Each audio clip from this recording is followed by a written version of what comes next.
আসসালামু আলাইকুম। জাতীয় বিশ্ববিদ্যালয়ের সকল বিভাগের সকল শিক্ষার্থীদের আন্তরিকভাবে অভিনন্দন ও শুভেচ্ছা। প্রিয় বন্ধুগণ, আজকে আমরা আলোচনা করব জাতীয় বিশ্ববিদ্যালয় দর্শন বিভাগ অনার্স প্রথম বর্ষ, বিষয় হচ্ছে মনোবিজ্ঞান। বিষয় কোড হচ্ছে 21-17-07। আজকে আমরা আলোচনা করব মনোবিজ্ঞান দর্শন প্রথম বর্ষ সাজেশন। ক বিভাগ অতি সংক্ষিপ্ত প্রশ্ন উত্তর। দেরি না করে আপনার শুরু করব। মনোবিজ্ঞানের একটি সংজ্ঞা দাও।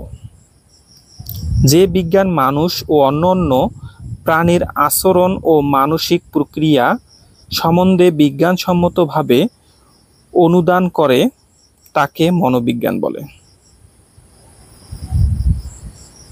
মনোবিজ্ঞান কোন ধরনের বিজ্ঞান? মনোবিজ্ঞান হলো মানুষ ও প্রাণীর আচরণ ও মানসিক প্রতিক্রিয়াসমূহের বিজ্ঞানসম্মত পর্যালোচনামূলক বিজ্ঞান। মনোবিজ্ঞান ব্যবহৃত 4টি পদ্ধতির নাম লেখো। এই প্রশ্নটা বিভিন্নভাবে আসে, যেমন অথবা মনোবিজ্ঞানের যে কোনো 2টি পদ্ধতির নাম লিখো, অথবা মনোবিজ্ঞানের যে কোনো 4টি পদ্ধতির নাম লিখো। উত্তর: মনোবিজ্ঞানে ব্যবহৃত 4টি পদ্ধতি হলো: 1 পরীক্ষণ পদ্ধতি, 2 অন্তদর্শন পদ্ধতি, 3 পর্যবেক্ষণ পদ্ধতি, 4 চিকিৎসামূলক পদ্ধতি।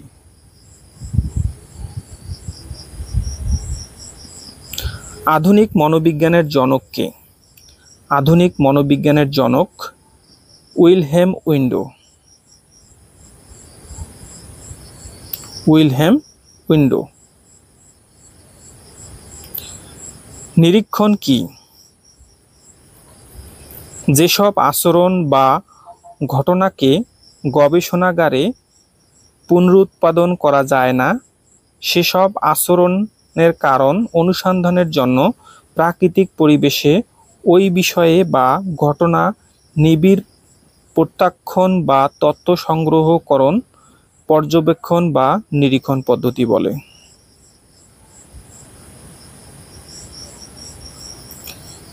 শিক্ষা মনোবিজ্ঞান কি? মনোবিজ্ঞানের যে শাখায় কার্যকরী শিক্ষা কাদের দেওয়া উচিত, শিক্ষা দেওয়ার উদ্দেশ্য কি ইত্যাদি বিষয়ে পর্যালোচনা করা হয়, তাই শিক্ষা মনোবিজ্ঞান। শিল্প মনোবিজ্ঞান কি? যে মনোবিজ্ঞানের শিল্পক্ষেত্রে পিছিয়ে পড়ার সমস্যাদি নির্ণয় করে শিল্পের উৎপাদন শ্রমিকের মর্যাদা বাড়ানোর কৌশল উদ্বোধন করা হয় তা শিল্প মনোবিজ্ঞান।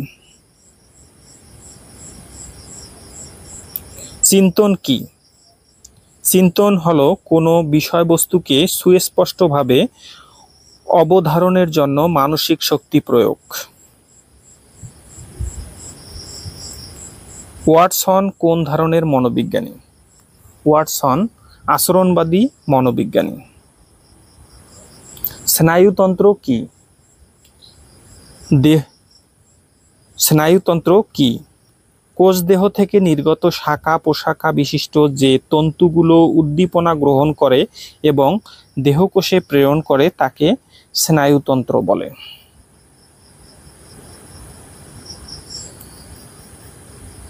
নিউরন কি?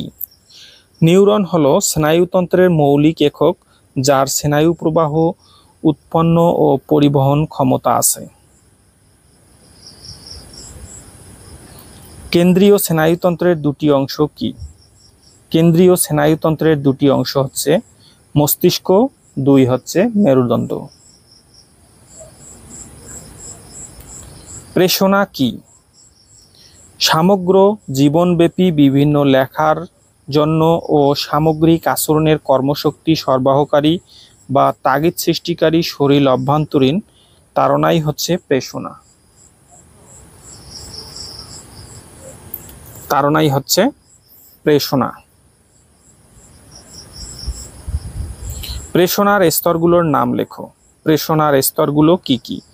প্রেষণা চক্রের স্তরগুলোর নাম হলো অভাববোধ, লক্ষ্য নির্দেশক আচরণ, লক্ষ্য অর্জন, সন্তুষ্টি অর্জন।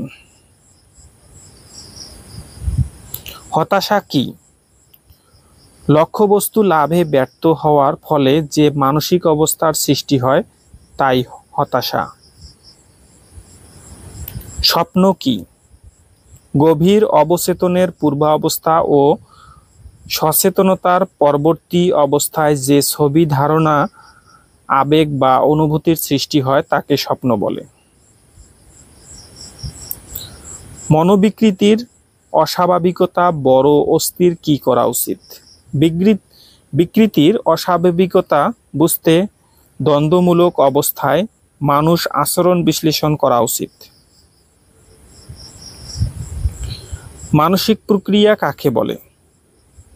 বহির্জগতের বিভিন্ন বস্তু ইন্দ্রিয় মাধ্যমে মনের উপর যে ক্রিয়া করে তাকে মানসিক প্রতিক্রিয়া বলে অথবা প্রক্রিয়া বলে। মনোযোগের দোদুল্যমানতা কি? মনোযোগের দোদুল্যমানতা হলো এমন এক ব্যবস্থা যার কারণে মুহূর্তে মুহূর্তে মনোযোগের ক্ষেত্র পরিবর্তিত হয়। প্রত্যাখ্যান কি? যে প্রক্রিয়ায় মস্তিষ্ক সংবেদন নির্বাচন, সংগঠন ও বিশ্লেষণ করে তাকে প্রত্যাখ্যান বলে। প্রত্যাখ্যানের পূর্বশর্ত কি? প্রত্যাখ্যানের পূর্বশর্ত হলো সংবেদন। সংবেদন কি? কোনো উদ্দীপকের উদ্দীপনায় প্রাথমিক বা অব্যাহত প্রতিক্রিয়াকে সংবেদন বলে। প্যাভলভ কে ছিলেন? প্যাভলভ ছিলেন বিখ্যাত রাশিয়ান শারীরবিদ এবং চিরায়ত সাপেক্ষণ তত্ত্বের প্রণেতা। আইভান প্যাভলভ কোন দেশের বিজ্ঞানী ছিলেন? আইভান প্যাভলভ রাশিয়ান বিজ্ঞানী ছিলেন। রেটিং স্কেল কি? গুণের পরিমাণ অনুসারে ব্যক্তিত্ব বিচার করার পদ্ধতিকে রেটিং স্কেল বলে। স্মৃতি কি? স্মৃতি বলতে কি বোঝো? অতীত অভিজ্ঞতার বিষয়কে প্রতিরূপের মাধ্যমে পুনরুদ্রেক করার করাকে স্মৃতি বলে। স্মৃতির উপাদান কয়টি? স্মৃতির উপাদান সাধারণত 6টি। অন্তর্মুখী ব্যক্তিত্ব কি? যে ব্যক্তি সাধারণত স্বার্থপর, আত্মকেন্দ্রিক, কল্পনাবিলাসী ও অসামাজিক হয় তাই অন্তর্মুখী ব্যক্তিত্ব। প্রিয় বন্ধুগণ, আজকে আমরা এখানেই শেষ করতেছি। আপনাদের ফুল সিলেবাস কমপ্লিট করার জন্য আমি চেষ্টা করব পরীক্ষার আগেই। আপনারা যারা আগামীতে পরীক্ষা দিবেন অবশ্যই চ্যানেলটিকে ফলো রাখবেন। আমি 100% প্রস্তুতি কমপ্লিট করে দেওয়ার ব্যবস্থা করব। তো আজকে এখানে বিদায় নিতে চাচ্ছি। ভালো থাকবেন, সুস্থ থাকবেন। আল্লাহ হাফেজ।